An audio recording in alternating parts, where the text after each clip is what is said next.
Innal hamdalillah nahmaduhu wa nasta'inuhu wa nastaghfiruh wa na'udzu billahi min shururi anfusina wa min sayyiati a'malina may yahdihillahu fala mudhillalah wa may yudlil fala hadiyalah. Asyhadu an la ilaha illallah wahdahu la syarikalah wa asyhadu anna Muhammadan abduhu wa rasuluh. Allahumma shalli wa sallim wa barik ala Muhammad wa ala ali Muhammad kama shallaita wa barakta ala Ibrahim wa ala ali Ibrahim fil alamin innaka Hamidum Majid. Rabbi shrah li sadri wa yassir li amri wa hlul 'uqdatam min lisani yafqahu qawli, amma ba'du. Bapak-bapak dan ibu-ibu serta hadirin hadirat sekalian, a'azani Allah wa iyyakum ajmain. Mudah-mudahan kita semua yang hadir di majelis ini senantiasa dimuliakan Allah Subhanahu wa taala. Amin ya Allah ya rabbal alamin. Alhamdulillah Bapak Ibu, pada sore hari ini ya atas izin Allah kita bisa berjumpa kembali ya di kajian rutin bulanan kita, kitab ya Ushulul Iman. Dan alhamdulillah pada hari ini bertepatan dengan tanggal berapa Ramadan Bapak Ibu sekarang? 24 ya. Ya, 24 Ramadan ya, sambil kita menunggu waktu maghrib tiba ya, kita mari sama-sama mempelajari hadis Nabi SAW ya. Baik Bapak Ibu, seperti yang barangkali sudah di-share ya, bahwa tema yang akan kita bahas pada sore hari ini adalah aturan untuk mendapatkan syafaat ya, atau meminta syafaat. Nah, apa itu syafaat Bapak Ibu? Syafaat itu artinya secara sederhana pertolongan ya, syafaat itu artinya pertolongan. Pertolongan itu macam-macam ya, bisa isinya doa ya. Jadi kita meminta orang lain untuk mendoakan kita, itu artinya kita minta syafaat ya, minta disyafaati itu ya. Itu bisa juga bermakna syafaat artinya kita minta tolong orang lain untuk mendoakan kita. Nah itu. Nah ini pengertian ini penting kami sampaikan sebelum kita dengarkan bersama hadis Nabi dari Zubair bin Muhammad bin Zubair bin Mut'im, dari bapaknya dari kakeknya. Kata beliau, jaa a'rabiyyun ila Rasulillahi sallallahu alaihi wasallam. Ada seorang Arab. Kalau kita mendengar kata Arabi itu artinya orang Arab yang tinggal di perkampungan, pedalaman ya, jauh dari perkotaan ya, di gunung-gunung, di padang pasir, jauh dari hiruk-pikuk perkotaan yang ada di zaman Rasul ya. Perkotaan itu ya Madinah itu kota ramai ya, termasuk Makkah itu ramai. Ini jauh ya, mereka jauh dari perkotaan. Itu disebut Arabi atau biasa diterjemahkan Arab Badui gitu ya, Arab Badui. Di Indonesia pun ada Badui ya, suku Badui gitu ya. Karena mereka tinggal di pedalaman. Nah itu. Nah, jadi ada seorang Arab Badui datang menghadap Rasul sallallahu alaihi wasallam, lalu dia berkata, "Faqala, ya Rasulullah, duhai Rasulullah, jahidatil anfusu," katanya. Jiwa-jiwa ya, sudah melemah. Itu Bapak Ibu dan sekalian, laporan dari si orang Arab Badui ini. Nah, lalu kemudian yang kedua kata dia, wa dha'ufatil iyal. Nah, jadi jiwa-jiwa sudah merasa berat, keluarga-keluarga sudah lemah. Wa nuhikatil amwal. Nah, harta berkurang. Wa halakatil an'am. Hewan-hewan ternak banyak yang binasa. Ini satu peristiwa yang dialami oleh mereka di kampungnya. Jadi jiwa-jiwa orang-orang sudah merasa berat ya, keluarga sudah lemah, harta berkurang, bahkan hewan-hewan ternak banyak yang mati. Nah, maka dia meminta kepada Nabi, fastasqilana rabbak, mohonlah hujan kepada Tuhanmu untuk kami. Fastasqilana rabbaka, Fa inna nastasfi'u bika 'ala Allah. Nah, ini kalimat ini penting ya. Fa inna, sesungguhnya kami, nastasfi'u bika 'ala Allah. Sesungguhnya kami meminta bantuan atau pertolongan lewat perantaramu kepada Allah. Itu nastasfi'u artinya minta syafaat lewat perantaramu kepada Allah. Artinya apa? Kami minta engkau berdoa ya Rasulullah kepada Allah gitu. Itu namanya kita memohon pertolongan Rasul untuk berdoa kepada Allah. Itu fa inna nastasfi'u bika 'ala Allah. Nah, tapi dia lanjutkan lagi wabillahi alaik. Wabillahi alaik yang artinya kami ya memohon pertolongan ya dengan perantara Allah kepadamu. Saya ulangi ini kalimat yang berikutnya, wabillahi alaik, dan kami meminta pertolongan dengan perantara Allah kepadamu. Nah, maka faqala Rasulullah SAW, Rasul akhirnya berkata kepada si orang Arab Badui ini, waihak, celakalah engkau. Minta tolong, tapi kata Nabi, celakalah engkau.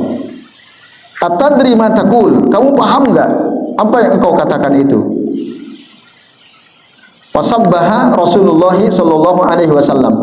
Akhirnya Rasul bertasbih berkali-kali Bapak Ibu. Subhanallah, subhanallah, subhanallah kata Rasul. Fama zala yusabbihu hatta urifa dzalika fi wujuhi ashabihi.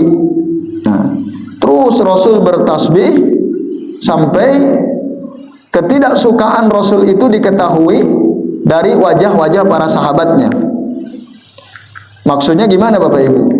Jadi para sahabat paham betul ini Rasul nggak suka dengan perkataan si Arab Badui ini yang datang minta pertolongan Nabi tadi. Nah, maka tentu wajah-wajah para sahabat berubah ketika melihat Rasul agak marah, tidak suka mendengar kata-kata si Arab Badui tadi. Summa qal, lalu kemudian Rasul mengatakan lagi, waihak, celakalah engkau. Innahu la yustasfa'u billahi ala ahadin min khalqihi. Nah, ini yang diingkari oleh Nabi SAW.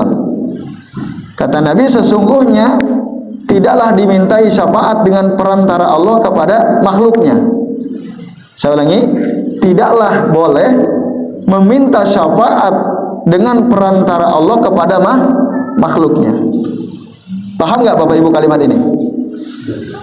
Maksudnya jangan minta tolong ya dengan perantara Allah kepada makhluk. Jangan sampai Allah dijadikan perantara.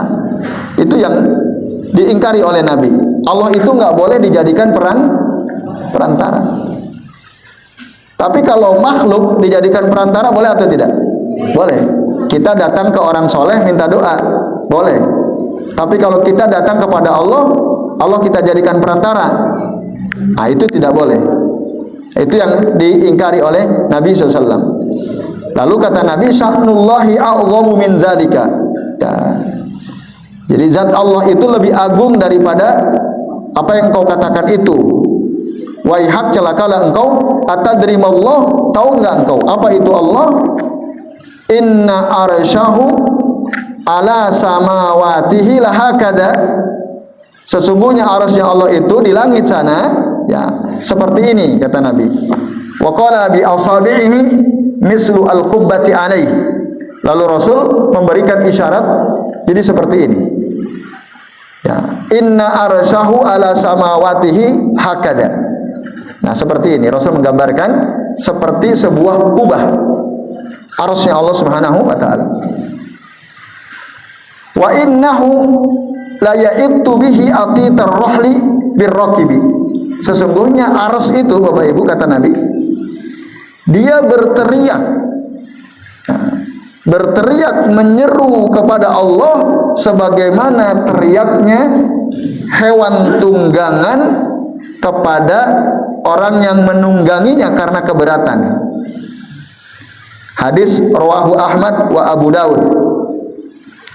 Ini Bapak Ibu sekalian. Ya, meskipun nanti ada yang mengkritik hadis ini, dianggap secara sanad memiliki kelemahan hadis ini, tetapi secara makna benar ya. Itu hadis yang akan kita bahas bapak-bapak dan ibu-ibu serta hadirin sekalian. Nah, apa pelajaran yang kita bisa ambil dari hadis ini? Yang pertama, Bapak Ibu, si Arab Badui ini yang paling penting adalah dia tidak mengagungkan Allah dengan yang seharusnya. Dan ini tidak boleh ya. Kita harus betul-betul mengagungkan Allah Subhanahu wa ta'ala, seperti yang pernah kita bahas pada bab sebelumnya. Mana sikap si Arab Badui yang tidak mengagungkan Allah dengan semestinya itu? Yaitu apa tadi? Menjadikan Allah sebagai perantara. Itu sikap yang tidak mengagungkan Allah sebagaimana seharusnya. Nah, ini makanya Rasul marah, Bapak Ibu, ketika dia mengatakan wabillahi alaik ya, dan aku memohon syafaat dengan perantara Allah kepadamu. Nah, itu yang dimarahi oleh Nabi SAW, Nabi yang tidak suka. Nah, Bapak Ibu dan hadirin sekalian, azani Allah wa iyyakum ajmain ya. Kalau ada orang kok ngomong begitu, wa inni astasbi'u billahi alaik misalnya, aku mohon pertolongan perantara Allah kepadamu, berarti dia telah berbuat buruk kepada Allah, berarti dia belum paham keagungan Allah. Oleh karenanya ya, kita penting mempelajari ya, mengetahui Allah yang sesungguhnya. Maka kata Syekh Shalih dikatakan fa fi hadzal hadis al-hasu ala ma'rifatillahi jalla wa ala bi asma'ihi wa sifatihi wa af'alihi. Jadi dalam hadis ini ada anjuran supaya kita mempelajari atau mengetahui Allah ya, tentang nama-namanya, sifat-sifatnya, perbuatannya. Harus paham gitu.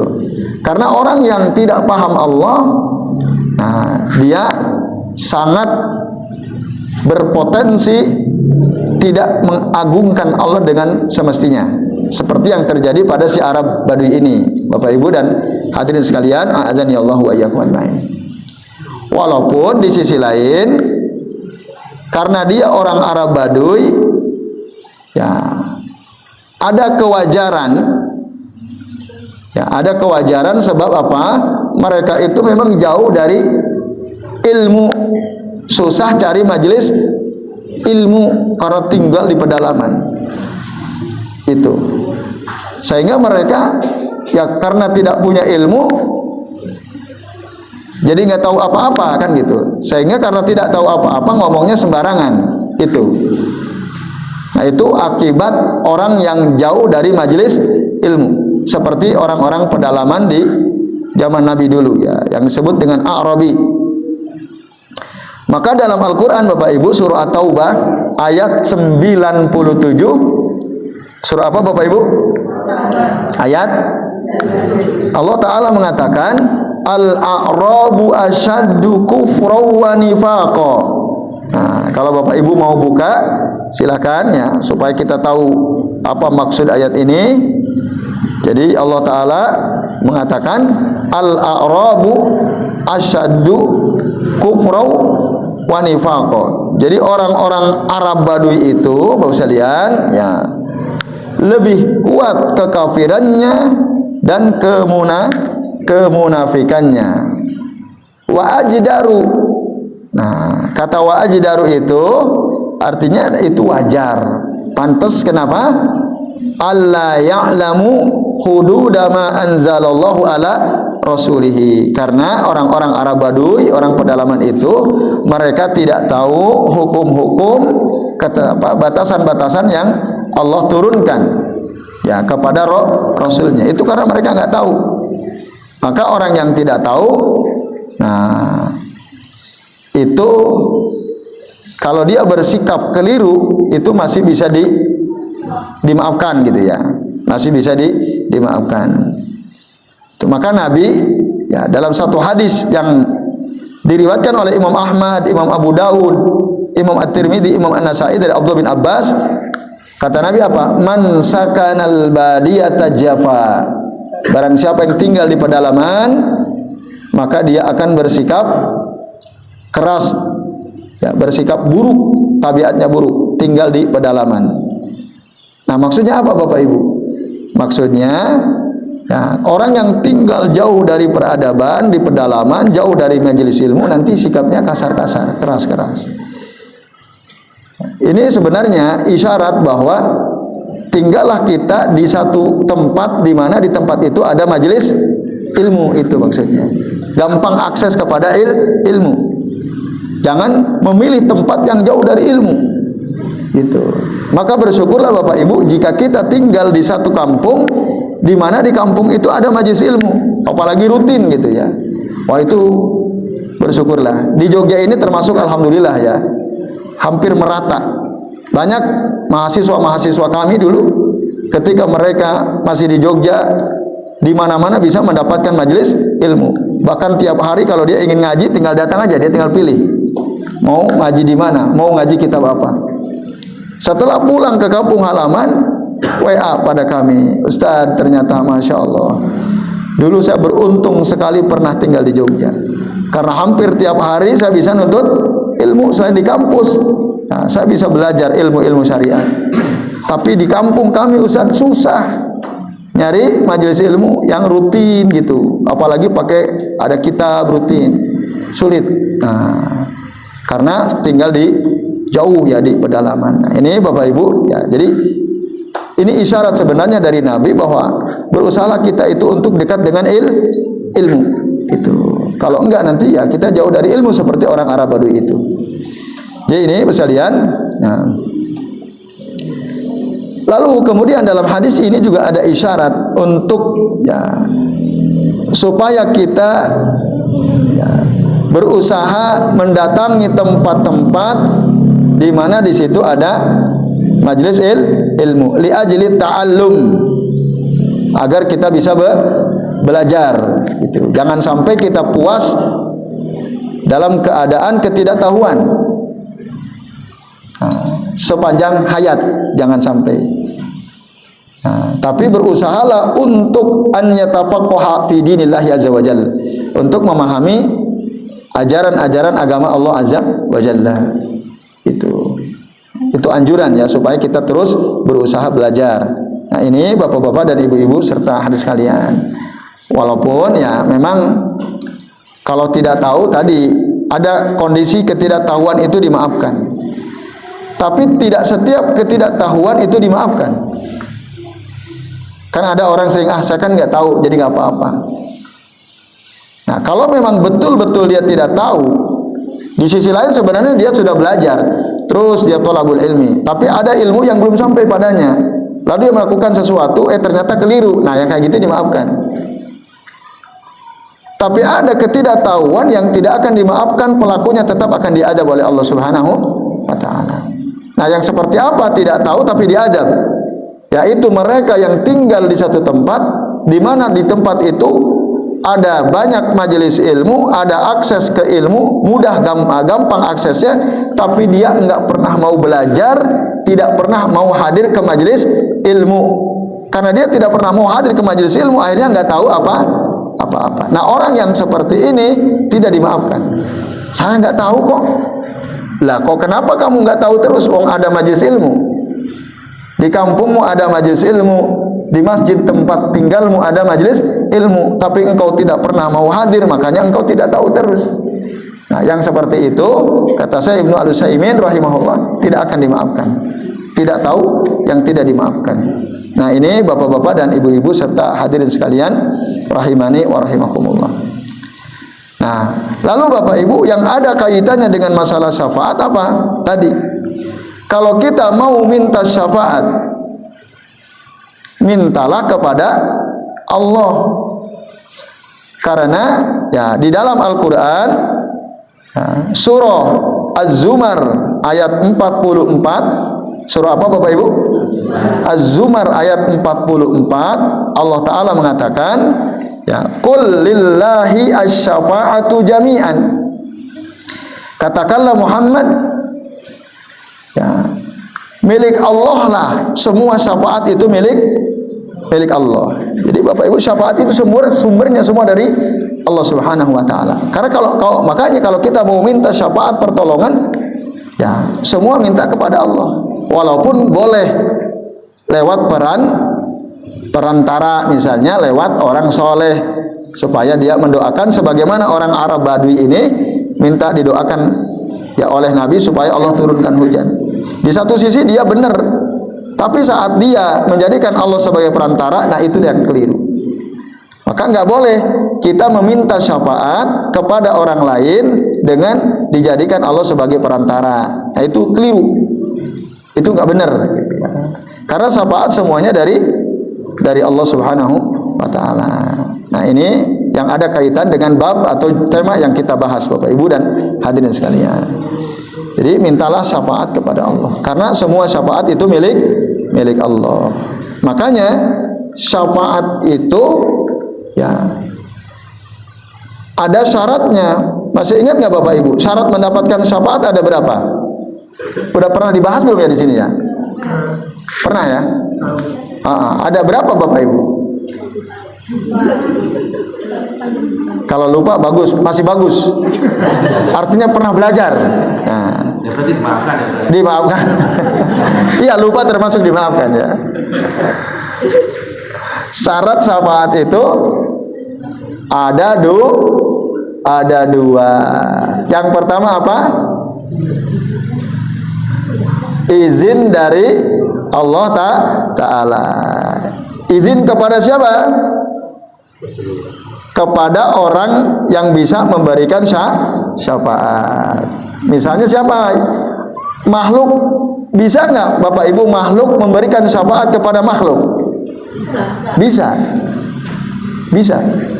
Selama mereka yang bisa memberikan syafaat itu mendapat izin dari Allah dan masih hidup. Betul sekali. Dan masih hidup. Orang sudah mati nggak bisa dimintai syafaat Bapak Ibu. Kalau kita minta pertolongan kepada orang yang sudah mati, maka itu syirik. Gitu. Orang mati ya sudah selesai urusannya.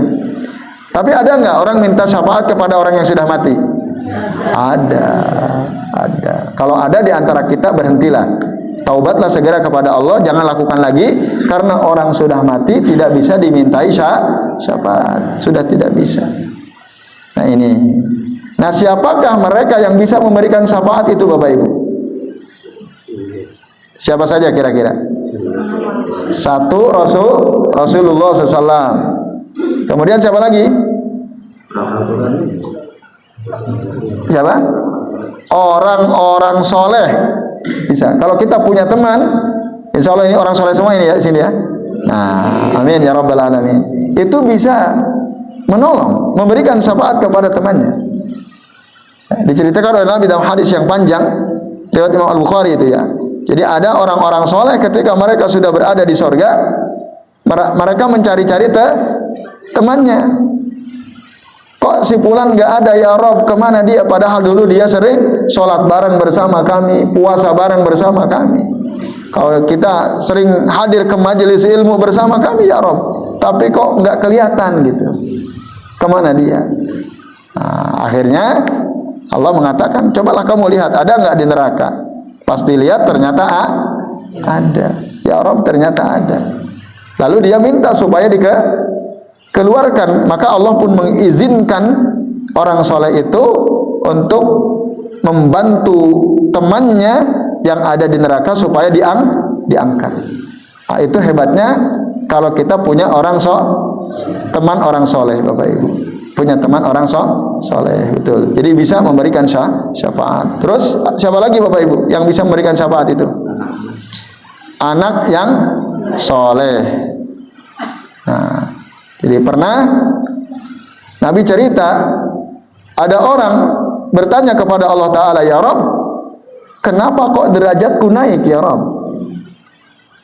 Nah, jadi kan orang yang sudah mati di alam barzah itu, kalau dia orang soleh Allah perlihatkan kan tempatnya di sorga. Kalau dia orang yang banyak dosanya, para pendosa juga diperlihatkan tempatnya di neraka. Bahkan dibuka pintu neraka itu sampai terasa panasnya api neraka dan baunya api neraka. Sementara yang orang soleh yang ada di alam barzah, oleh Allah dibuka pintu sorga, diberitahu tempatnya di mana di sorga, sehingga dia senantiasa ya mencium wanginya aroma sorga, terkena sejuknya hembusan angin sorga, Bapak Ibu, dan dia tahu tempatnya. Masih ingat Bapak Ibu, sorga itu ada berapa tingkat? Ada 100 tingkat. Nah, ada orang yang mungkin di bawah tingkatannya, tapi kok naik itu, naik. Nah, lalu dia bertanya, ya Rob, kenapa kok bisa naik? Apa dikatakan kepadanya? Bi du'ai wastighfari wala dikalak. Karena doa dan istighfar anakmu untukmu. Itu anak soleh bisa menolong orang tuanya. Nah, ini Bapak Ibu dan hadirin sekalian, a'adzani Allah wa iyyakum ajmain. Terus siapa lagi? Nabi, orang soleh, anak yang soleh. Terus apa lagi? Siapa Pak? Penghafal Al-Quran. Ya, itu juga bisa memberikan syafaat menurut beberapa keterangan para ulama ya. Orang yang menghafal Al-Quran, nah, atau bahkan Al-Qurannya sendiri juga bisa ya. Kata Nabi apa? Iqra'u Al-Quran, bacalah oleh kalian Al-Quran, fa innahu ya'ti yaumal qiyamati syafi'an li ashabihi. Sesungguhnya Al-Quran itu akan datang kelak nanti pada hari kiamat memberikan pertolongan atau syafaat kepada orang yang suka membacanya. Al-Quran ya, termasuk apalagi penghafal Quran. Nah, termasuk anak kecil yang meninggal ketika belum balik, itu juga bisa memberikan syafaat selama orang tuanya sabar saat ditinggal mati oleh anaknya yang masih kecil. Maka kata Nabi, ayyuma mura'atin mata laha salasatun minal walad kanu hijaban minan nar. Ya, siapa saja wanita yang mati anaknya, ya, 3 orang anaknya mati meninggal dunia di waktu masih kecil, maka itu akan menjadi hijab penghalang dia sehingga dia tidak bisa terbakar di dalam neraka. Dia akan terjaga dari siksa api neraka. 3 orang anaknya meninggal ketika masih kecil. Lalu dia bertanya, qalat imra'atun wasnani ya Rasulullah, bagaimana kalau yang meninggal cuma 2, enggak sampai 3? Itu ya, ada orang tua anaknya masih kecil meninggal dua-duanya waktu masih kecil. Itu gimana, bisa atau tidak? Wasnani kata Rasul, iya 2 juga bisa. Artinya apa? Anak yang meninggal di waktu masih kecil belum balik itu bisa menjadi syafaat untuk kedua orang tuanya selama orang tuanya sabar tadi ya. Nah, ini Bapak Ibu dan hadirin sekalian, di antara beberapa ya penjelasan tentang siapa saja orang yang bisa memberikan termasuk satu lagi siapa? Orang yang mati syahid. Mati syahid yang dimaksud di sini apa? Kan syahid itu ada 3. Masih ingat Bapak Ibu? Orang mati syahid itu ada 3 macam. Pernah kita bahas di sini? Belum pernah ya? Nah, as-suhada'i salasatun, orang-orang mati syahid itu ada 3. Ada yang masuk kategori syahidud dunya wal akhirah. Dia derajatnya syahid di dunia dan di akhirat. Ada syahidud dunya dunal akhirah. Ada orang derajatnya syahid di dunia tapi di akhirat tidak syahid kedudukannya. Ada yang syahidul akhirah, nah, duna al-ula atau duna ad-dunya. Ada dia syahid di akhirat tapi di dunia tidak syahid. Itu ada 3 macam. Nah, yang bisa memberikan syafaat itu adalah orang yang mati syahid yang disebut syahidud dunya wal akhirah. Syahid kedudukannya syahid di dunia dan juga di akhirat. Maksudnya siapa syahidud dunya wal akhirah itu? Orang yang matinya berperang di jalan Allah untuk meninggikan kalimat Allah Subhanahu wa taala. Perangnya ikhlas karena Allah untuk memperjuangkan agama Allah. Itu disebut syahidud dunya wal akhirah. Nah, orang yang seperti ini kata Nabi, maka dia bisa memberikan asy-syahidu yasfa'u fi sab'ina min ahli baitihi. Orang yang mati syahid itu bisa memberikan syafaat kepada 70 orang dari keluarganya, dari kerabat dekatnya. Itu dapat syafaat, itu pertolongan. 70 sab'ina min ahli baitihi. Itu luar biasa ya. Yang syahidnya syahidud dunia wal akhirah. Tapi ada syahidud dunia dunal akhirah. Di dunia syahid, tapi di akhirat tidak. Dia tidak syahid. Nah, seperti apakah yang masuk kategori kedua ini? Yaitu orang-orang yang mati berperang di jalan Allah Subhanahu wa taala tapi enggak ikhlas. Ya, karena ingin disebut pahlawan. Jadi bukan untuk meninggikan kalimat Allah Ta'ala. Dia mati berperang hanya untuk membela kaumnya, membela sukunya, bukan karena Islam, gitu. Atau kalau dalam konteks di zaman modern seperti sekarang ini, dia mati berperang tapi tujuannya hanya untuk apa? Ya cari nama. Tapi kaitannya, kalau dulu kan membela kaumnya, membela sukunya. Kalau sekarang bisa membela partainya, bisa membela ormasnya, gitu ya. Nah, kalau ada orang mati berperang dalam rangka itu, maka itu namanya syahidud dunia. Syahid di dunia nampaknya, tapi di akhirat nggak akan dapat apa-apa. Kalau kita ingin mati syahid dunia dan akhirat, melampaui itu semua. Tapi yaitu untuk li'i'la'i kalimatillah, untuk meninggikan kalimat Allah, supaya syariat Allah tegak di bumi ini. Ketika ada penjajah, kita lawan. Itu Bapak Ibu. Itu yang kedua. Yang ketiga ada namanya syahidul akhirah dunad dunia. Di dunia dia tidak dianggap mati syahid, tapi di akhirat dia di sisi Allah dianggap syahid. Siapakah mereka? Orang yang meninggal karena melahirkan atau sedang hamil. Orang meninggal karena tenggelam. Orang meninggal karena sakit perut, ya diantaranya.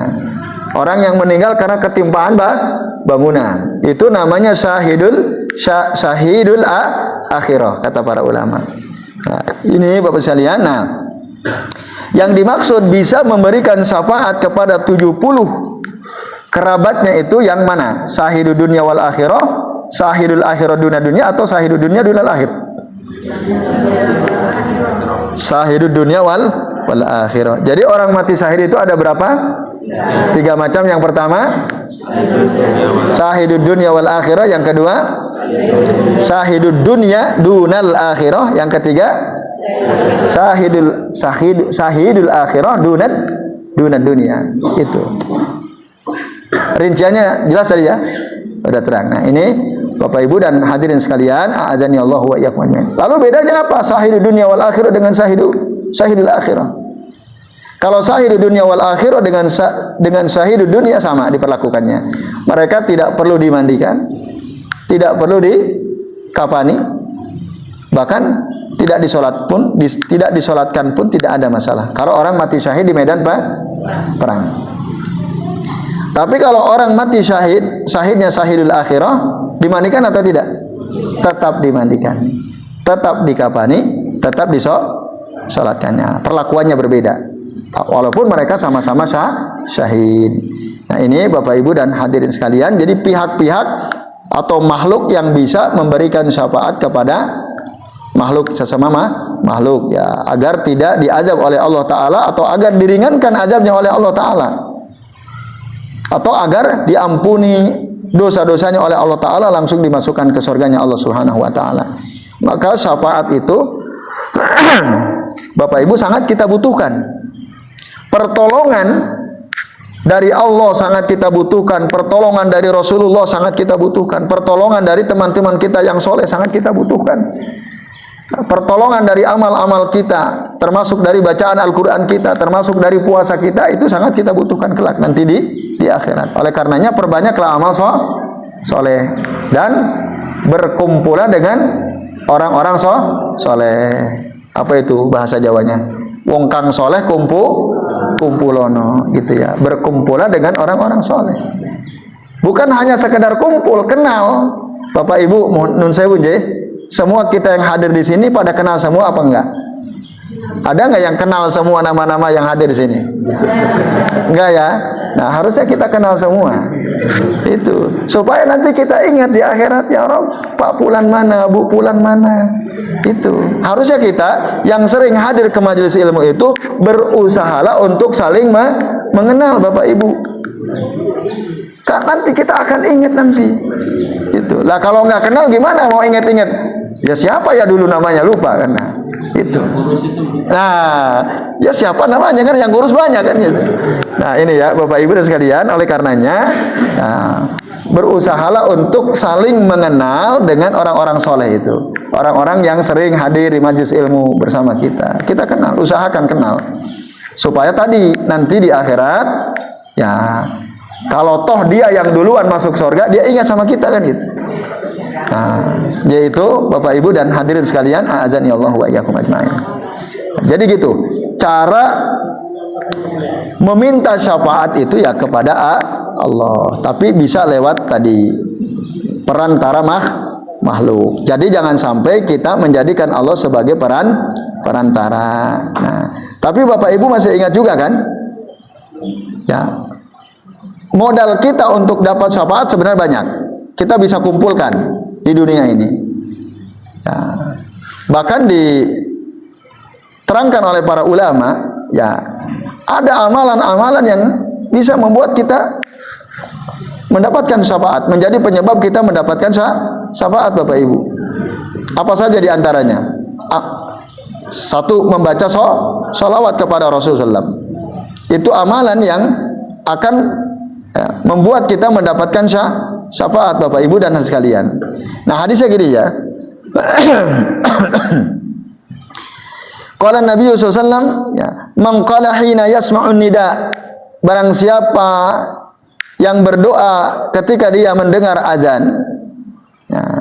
Atau dalam hadis yang lain, idza sami'tumul muadzina, kalau kalian mendengar ada seorang muadzin azan, faqulu mislama yaqul, maka ucapkanlah seperti yang diucapkan oleh si muadzin itu, summa shallu alayya, kata Rasul. Setelah selesai azan, maka ucapkanlah salawat kepadaku. Bapak Ibu, kalau panjenengan selesai azan baca doa atau tidak? Sebelum membaca doa setelah azan baca salawat atau tidak? Iya, baca salawat dulu. Berdasarkan hadis ini, summa shallu alayya, kemudian bersolawatlah kalian kepadaku, fa innahu man shalla alayya salatan sallallahu alaihi biha asran. Karena barang siapa orang yang setelah azan dia membaca salawat kepadaku satu kali saja misalnya, maka Allah akan bersolawat kepadanya 10 kali. Summa sallallahu li alwasilah, lalu setelah itu mintalah kepada Allah untukku wasilah. Apa itu wasilah? Nah, wasilah dalam hadis ini bukan wasilah yang tadi. Tadi kan wasilah perantara ya. Kalau di sini wasilah maksudnya apa? Fa innaha manzilatun fil jannah.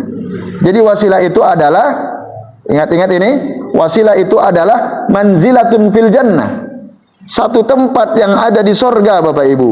La tambaghi illa li 'abdin min ibadillahi azza wajalla. Nah, jadi wasilah ini ada satu tempat di surga yang tidak akan diberikan kecuali hanya kepada satu orang hamba Allah dari hamba-hambanya. Jadi Bapak Ibu, di surga itu ada satu tempat namanya wasilah. Tempat ini tidak Allah berikan kecuali hanya kepada satu-satunya dari hamba-hambanya itu. Dari sekian banyak hamba Allah, Allah hanya akan berikan kepada satu orang saja. Lalu kata Nabi, ya, wa arju an akuna ana huwa, dan aku berharap akulah nanti yang mendapatkan wasilah itu. Tempat khusus sangat spesial, VIP gitu ya, very important person gitu ya. Itu hanya satu dari sekian, bahkan dari seluruh nabi dan rasul yang jumlahnya banyak sekalipun hanya satu yang dapat. Dan wa ana arju an akuna ana huwa, saya berharap semoga saya lah yang mendapatkan itu, kata Nabi. Faman sa'ala li al-wasilah, barang siapa yang memohon kepada Allah untukku wasilah tadi, halat lahu asy-syafa'ah. Maka dia halal baginya untuk mendapatkan syafaat dari siapa? Dari Rasul sallallahu alaihi wasallam. Nah, ini Bapak Ibu dan hadirin sekalian ya.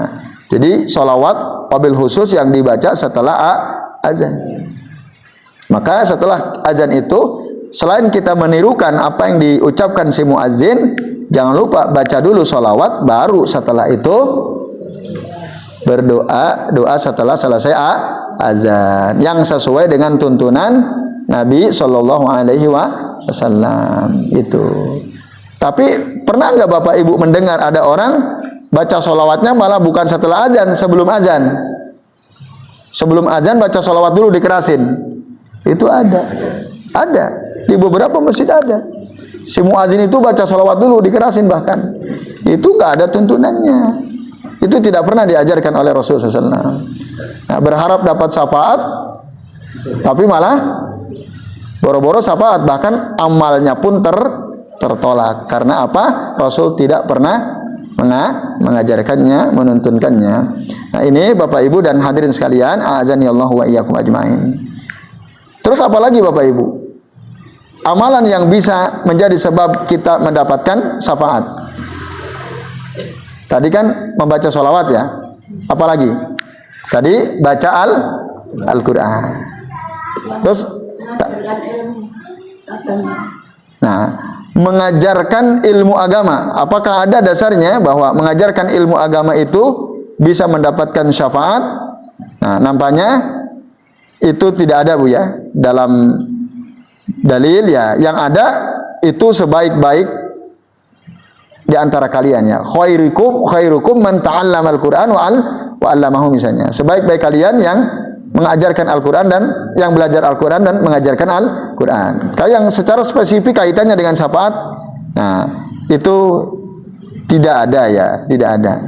Nah, itu. Nah, lalu apalagi Bapak Ibu yang amalan yang bisa membuat kita bisa menjadi sebab kita dapat syafaat? Puasa. Nah, kalau puasa ada, itu disebutkan dalilnya ya. Kata Nabi SAW, as-siyamu wal Qur'anu yasfa'ani lil abdi. Puasa dan Al-Quran itu bisa memberikan syafaat kepada seorang hamba. Gitu. Maka kata si puasa ini, yaqulu as-siyam, Rabb inni mana'tuhu at-ta'ama was-saraba bin nahar. Ya Rabb, aku mencegah dia makan minum di siang hari ya Rabb. Fasaffi'ni fihi, maka jadikanlah aku syafaat untuknya ya Rabb. Nah, maka akhirnya apa? Allah pun mengizinkan si puasa tadi bisa menjadi syafaat bagi pelakunya. Itu Al-Quran juga demikian. Bahkan dia minta kepada Allah Ta'ala, ya Rabb, kata Al-Quran apa? Rabbi mana'tuhun nauma bil-lail. Aku mencegah dia tidur di malam hari karena dia sering baca Al-Quran. Fasyafi'ni fi, jadikan aku syafaat untuknya. Lalu payasma'ani, kata Rasul. Akhirnya puasa dan Al-Quran yang sering dibaca itu menjadi syafaat bagi pelakunya, bagi pembacanya. Apalagi Bapak Ibu, tauhid ini yang paling pokok. Tauhid. Apa itu tauhid? Mengesahkan Allah Subhanahu wa Ta'ala. Akidah ya, meyakini betul bahwa Allah lah satu-satunya zat yang harus disembah. Allah lah satu-satunya zat yang kita memohon kepadanya, berdoa kepadanya. Allah lah satu-satunya zat yang maha menciptakan, yang maha pemberi rezeki, yang maha mengatur seluruh alam raya ini. Allah lah satu-satunya yang memiliki sifat-sifat dan nama-nama yang sempurna. Itu tauhid. Nah, maka orang yang betul-betul bertauhid, dia akan kelak dijamin mendapatkan syafaat. Bapak Ibu dan hadirin sekalian, a'azanillahu wa iyyakum ajmain. Nah, itu berdasarkan ya ayat Al-Quran surah Ghafir ayat 18 diantaranya. Allah Ta'ala mengatakan ma lidzalimina min hamimin wala syafi'in yuta'. Jadi orang-orang musyrik, orang zalim itu orang musyrik maksudnya, mereka itu tidak akan mendapatkan teman setia kelak nanti di akhirat dan tidak akan ada orang yang bisa memberikan syafaat yang syafaatnya diterima kalau dia syirik. Nah, lawan kata dari syirik apa? Tauhid. Tauhid. Artinya apa? Berarti kalau dia betul-betul murni tauhidnya, sempurna tauhidnya, pasti akan dapat syafaat.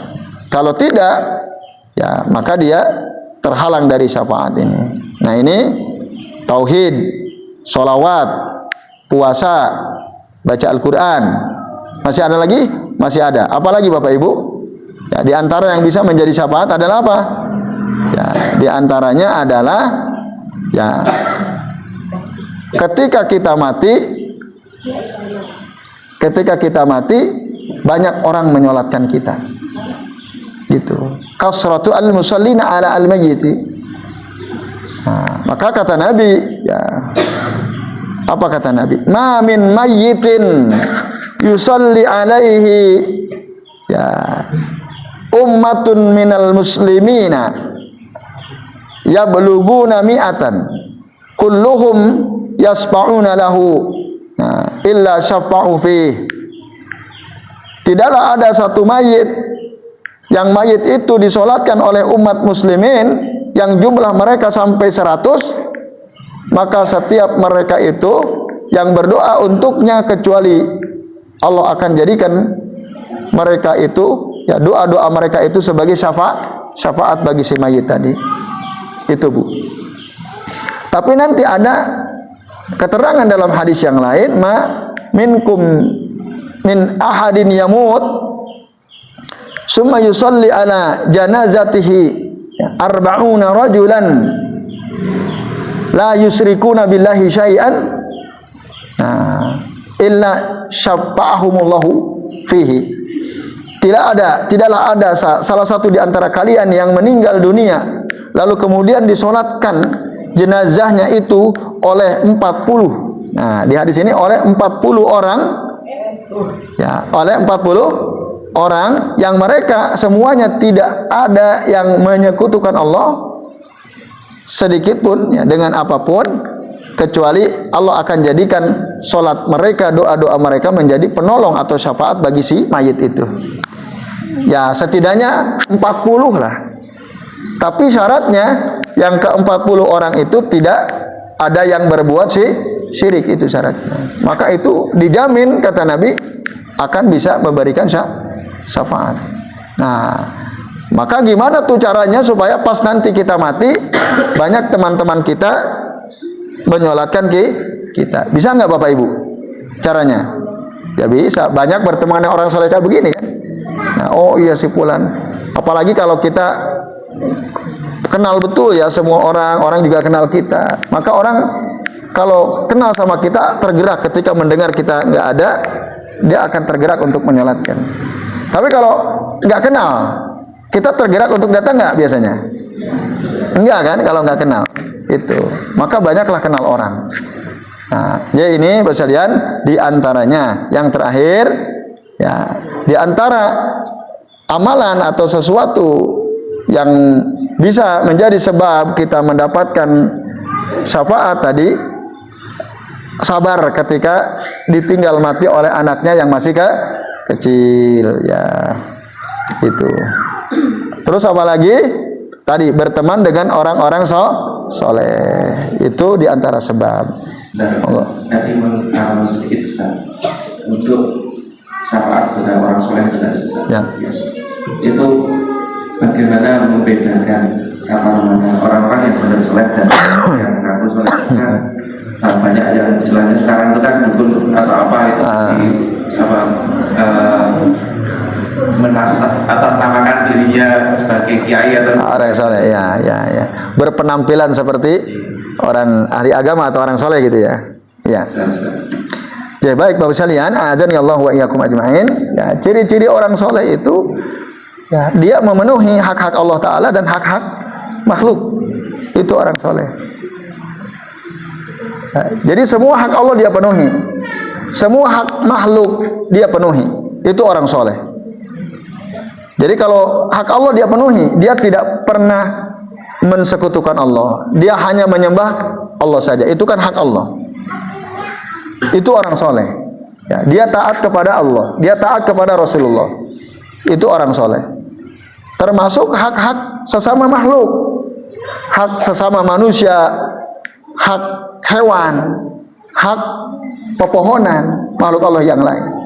Dia penuhi, itulah orang soleh. Gitu. Sama hewan saja dia, ya, haknya dipenuhi. Ketika melihat hewan kelaparan dia kasih minum. Ketika dia punya peliharaan diurus, kan gitu. Ketika punya taman di depan rumahnya dia sirami. Nah, itu orang soleh. Karena apa? Ar-Rahimun yarhamuhumur Rahman. Nah, irhamu man fil ardi yarhamukum man fis sama, kata Nabi. Orang-orang yang ya, penuh kasih sayang akan disayangi oleh Allah Zat yang Maha Rahman, maka sayangilah seluruh apa yang ada di bumi. Jika itu engkau lakukan, maka seluruh makhluk di langit akan menyayangi dirimu. Yarhamuhumur Rahman, irhamu man fil ardi yarhamukum man fis sama. Maka makhluk Allah yang lain seperti hewan, seperti pepohonan, ya, yang kita punya itu kita sirami, itu bagian daripada memenuhi hak makhluk Allah. Itu orang soleh, Bapak Ibu. Nah, sesama manusia tidak pernah berbuat zalim kepada orang lain, tidak pernah membohongi orang lain. Nah, itu ciri-ciri orang soleh. Adapun pakaian itu belum tentu. Orang berpenampilan ya seperti ahli agama, pakai jubah gitu ya, pakai imamah gitu, ya, berjenggot juga barangkali ya. Tapi ternyata dia dukun. Dukun itu pasti bohong atau tidak? Pasti bohong. Dukun itu pasti bohong. Gitu. Walaupun mungkin ada kebenarannya, tapi kebenaran itu akan dibersamai dengan 100 kebohongan. Itu ya, karena memang dia dapatnya dari jin, dari syaitan. Ya, itu Bapak Ibu. Nah, maka para ulama mengatakan kadzdzabal munajjimuna walau shadaku. Ya, berbohonglah, berdustalah ya dukun-dukun para peramal itu meskipun benar gitu, faktanya terjadi, tapi sebenarnya mereka itu bohong. Oke, saya kira ini walaupun nanti kayaknya udah pernah juga kita bahas dulu ya. Penghalang syafaat pernah ya? Pernah nggak? Ya, pernah belum Bapak Ibu? Kayaknya lupa. Hah? Tapi lupa. Baik deh, nanti di lain kesempatan ya. Insya Allah. Nah, jadi sementara ini dulu, ini sudah jam 5:24. Sementara maghrib hari ini jam 5:39. Ya, barakallahu fiik. Nah, alhamdulillah. Baik Bapak Ibu, mari kita akhiri kajian kita pada sore ini dengan membaca doa kafaratul majlis. Subhanakallahumma wa bihamdika asyhadu an la ilaha illa anta astaghfiruka wa atubu ilaik. Wa sallallahu ala Muhammadin wa ala alihi wa sahbihi wa baraka wa sallama alaihim ajmain. Billahi taufiq wal hidayah. Wassalamu alaikum warahmatullahi wabarakatuh.